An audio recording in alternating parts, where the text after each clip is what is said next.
Traders, Joseph here from Eightcap. Welcome to today's update. So we're looking at the Great Britain pound to the USD. Now we saw USD was rather choppy last night after the Fed sort of shut down any ideas of a March interest rate cut, and it sort of holds firm to their some of their previous comments about current policy staying where it is for longer.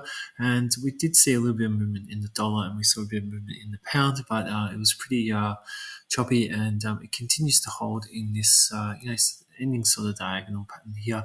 We can see the resistance is sort of the areas that we're having a look at, and this all leads into tonight's news release coming out from the UK with the interest rate decision coming out from the Bank of England. Now, it's going to be released at 11 p.m. Australian Eastern Daylight Time, and they're looking for rates to stay on hold, but I think traders will be looking for the statement to see if there's going to be any possibility of movement in the future, and what hints we could see in terms of what direction that could be. I think the market will be starting to wonder if there will be a rate cut just due to some of the inflation data we have seen. But what we were looking to see at the moment is, if we just zoom in on this, is a breakout from this current price.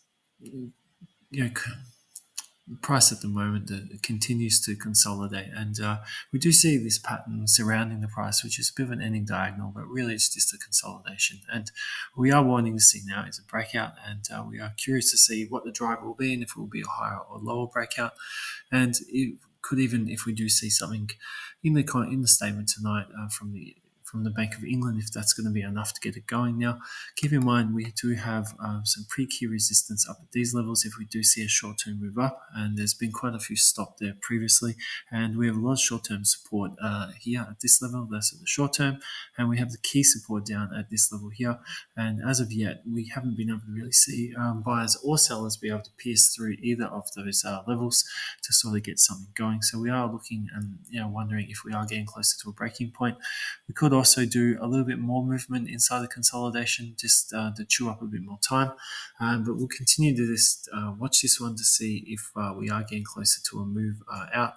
Markets do stay locked up for a period of time, but then they normally do build up a bit of pressure, and then we'll break out, at one stage or another. So we are, just continuing just to watch and see if we do get a breakout on the pound, and if we do see a bit of direction. Now, if you did look at this from a continuation pattern, it's not really a traditional continuation pattern at this stage, but just being a consolidation in an uptrend. If we did see the dollar, start to dive lower, we'd look for the pound to move higher, as long as, there wasn't any nasty surprises in the statement from the Bank of England later today. But otherwise, if we did see a reversal and then we did see a move out, if we did see a move down through this point, look for a possibility of a false break and then, move back inside up through that support. If we did see a close through that, that would be a good starting point for a breakout, and the same to the upside. If we had a close above this level here into this area, that would be a good starting point to look at confirmation for a new breakout higher. So this is the scenarios we're watching at the moment, and we'll check it out a bit later tonight after 11 p.m. and see if we get any movement coming through.